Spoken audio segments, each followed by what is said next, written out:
Welcome to our second presentation. We have taken up this presentation on Bank of Maharashtra. इसकी वजह ये रही, पिछले कुछ दिनों में PSU बैंकों के वैल्यूएशन में भारी गिरावट देखने में आई है और प्राइवेट सेक्टर के बैंकों की में बहुत ज़रूरत से ज़्यादा वैल्यूएशन उनके बढ़ गए हैं और हमें नहीं लगता कि उनमें अभी ज़्यादा कुछ बचा हुआ है। अभी जैसे ही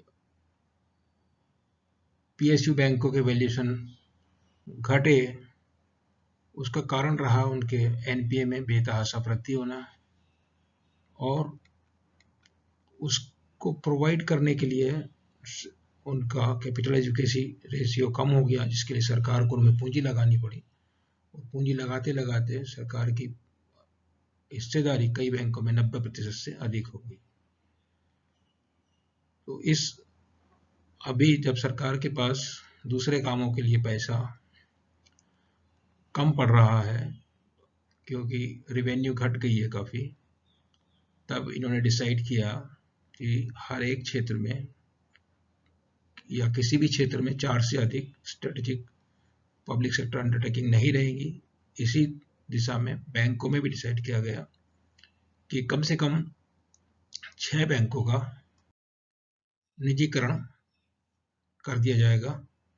जो आज की तारीख में 12 बैंक हैं, उनमें से Punjab and Sind bank, bank of Maharashtra, UCO bank, Indian overseas bank, central bank of India और बैंक ऑफ इंडिया। इन सभी में से हमने बैंक ऑफ महाराष्ट्र का चुना। आखिर क्यों है खास ये बैंक, जिसका हेडक्वार्टर पूना में है और इसकी पूना में पब्लिक सेक्टर बैंक की जितनी ब्रांचेज हैं उनमें सबसे ज़्यादा ब्रांच अगर किसी बैंक की है तो बैंक ऑफ महाराष्ट्र की है, महाराष्ट्र के अंदर। कारण वो नहीं है, कारण ये है कि जो इसकी परफॉर्मेंस जब देखते हैं तो पिछले 5 तिमाही के नतीजों का हमने एनालिसिस किया, जिसमें देखा कि पिछले 5 तिमाही में लगातार इसने आफ्टर टैक्स प्रॉफिट रिपोर्ट किया।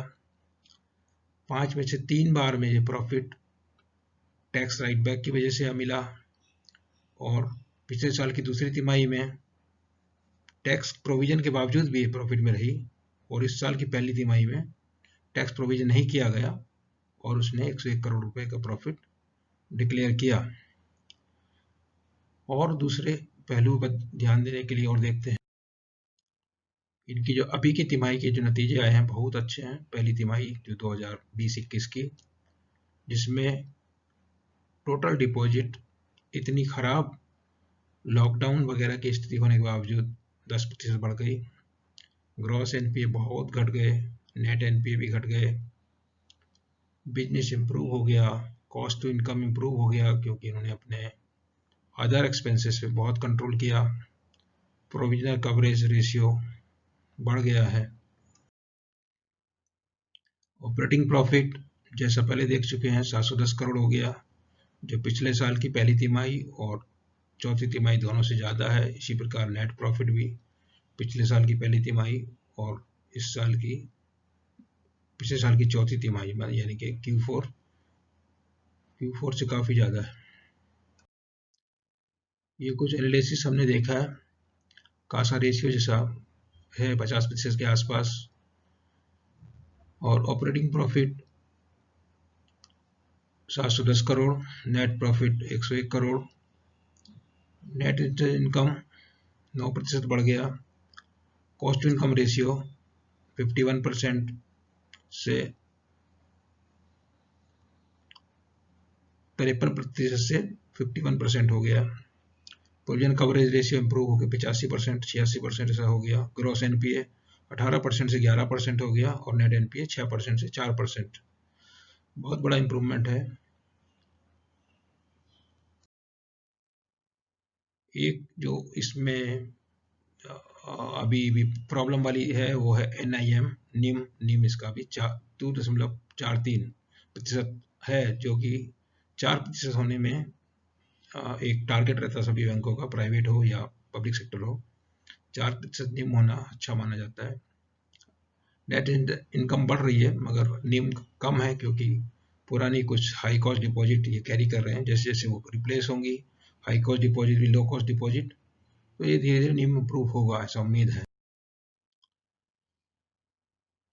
ऑपरेटिंग एक्सपेंसेस में जैसा पहले बोल चुके, अदर एक्सपेंसेस में उन्होंने कंट्रोल किया 339 करोड़ से 260 करोड़।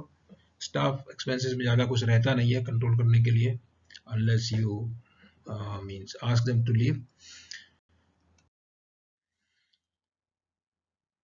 कासा की बात करें तो पिछले साल की पहली 3 तिमाही में 48% के आसपास कासा थी, जो अभी हाल की तिमाही में और इसके पहली तिमाही में करीब 50% हो गई। तो बहुत अच्छा ये एक संकेत है।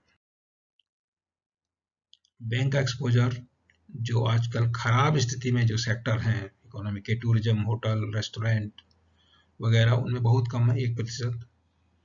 और इंफ्रास्ट्रक्चर, इस पर सरकार का ध्यान बहुत अधिक है, उसमें इनका एक्सपोजर 8% सबसे ज़्यादा है। इस साल की पहली तिमाही में जो इन्होंने एडिशन हुआ है एनपीए के अंदर, वो 105 करोड़ नया है, और उसके अगेंस्ट 156 करोड़ रिकवरी और अपग्रेडेशन हुआ है। तो नेट बेसिस पे वो घट गया है।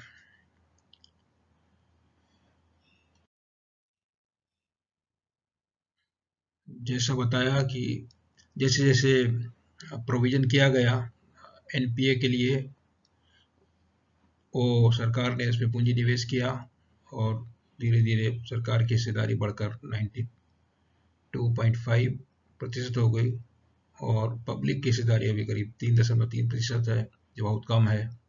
और वो भी एक कारण है इसका। दो ही मुख्य कारण हैं, एक तो ये है पब्लिक शेयर होल्डिंग बहुत कम है, और दूसरा कासा बहुत अधिक है। ये दो बड़े कारण हैं जिसके लिए इसको चुना गया है। अभी सरकार के पास विकल्प ज़्यादा बचे नहीं, इसलिए इन्होंने पिछले साल में जो भी पीएसयू बैंकों में पूंजी लगाई है, इस साल के बजट में कोई प्रोविजन नहीं किया, क्योंकि एक सीमा तक इनमें पैसा लगाने के बाद काफ़ी बैंकों में ये हिस्सेदारी अब 90% से अधिक हो गई।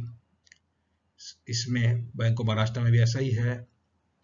और अभी हमें लगता है, जब इन्होंने डिसाइड किया था 21 जुलाई को 6 बैंकों का प्राइवेटाइजेशन करने की सरकार सोच रही है, अभी उसके बाद 31 जुलाई को नीति आयोग ने प्रेजेंटेशन भी किया फाइनेंस मिनिस्ट्री के लिए, जिसमें 6 में से 3 बैंकों को चुना गया। और उन 3 बैंकों में से हमको लगता है कि सबसे अच्छा जो वित्तीय स्थिति है वो बैंक ऑफ महाराष्ट्र की है। उसी के लिए प्रेजेंटेशन बैंक ऑफ महाराष्ट्र के ये बनाया। और अभी जो लगता है कि 51% सरकार जो है हिस्सेदारी बेच देगी, और इसमें देरी लगाएंगे नहीं, इस साल में ये करना होगा, क्योंकि अदरवाइज कुछ भी स्लीपेज अगर होती है कोरोना की वजह से, लॉकडाउन की वजह से, तो फिर और सरकार उसमें अलग से और पूंजी लगाने की स्थिति में भी है नहीं। 51% की हिस्सेदारी जो भी खरीदेगा, कोई बैंक खरीदेगा या तो प्राइवेट इक्विटी खरीदेगा, वो इसका नियंत्रण करेगा, चलाएगा, इम्प्रूवमेंट होगा। जो निम है, निम में इम्प्रूवमेंट होगा तो वैल्यूएशन इम्प्रूवमेंट होगा।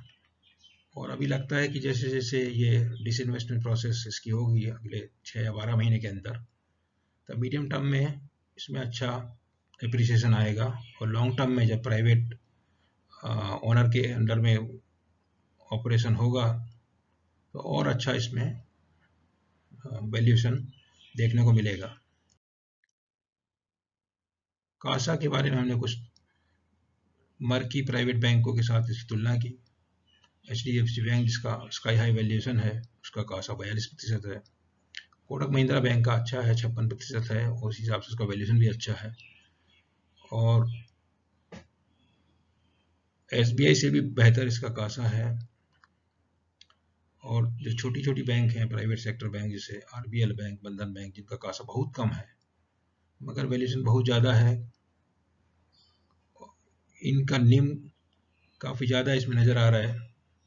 उसका कारण है आरबीएल बैंक में इन्होंने बहुत सारा जो क्रेडिट है वो अनसिक्योर क्रेडिट दिया हुआ है, जिसमें पर्सनल लोन और क्रेडिट कार्ड आते हैं। और बंधन बैंक का कारण है कि उसमें पहले एमएफआई था, माइक्रो फाइनेंस इंस्टीट्यूशन से बैंक बनी है ये। उसके बाद उनका इंटरेस्ट रेट काफ़ी ज़्यादा रहता है और इसमें गृह फाइनेंस का विलय हुआ है। उसकी वजह से अभी ये नियम धीरे धीरे इसका घट जाएगा, बट कासा कम है, इसके लिए इनमें निवेश में उतना कंफर्ट हमको नहीं लगता है और हमको ये बहुत रिस्की नज़र आता है। जैसा इसका शेयर प्राइस मूवमेंट 15 साल में बैंक ऑफ महाराष्ट्र का देखने को मिला है, तो 2007 में फिर 2011 में बहुत अच्छा एप्रिसिएशन मिला था, उसके बाद से डाउनवर्ड मूवमेंट में है। अभी जो लास्ट में देख रहे हैं इसमें वॉल्यूम में काफ़ी इजाफा हुआ है, जो संकेत है कि इंस्टीट्यूशनल इंटरेस्ट डेवलप हो रहा है। और यही वजह है कि जब मार्केट में फ्लोटिंग स्टॉक नहीं है और इंस्टीट्यूशनल इंटरेस्ट डेवलप हो रहा है तो शेयर में अच्छा अप्रिसिएशन मिलेगा। धन्यवाद।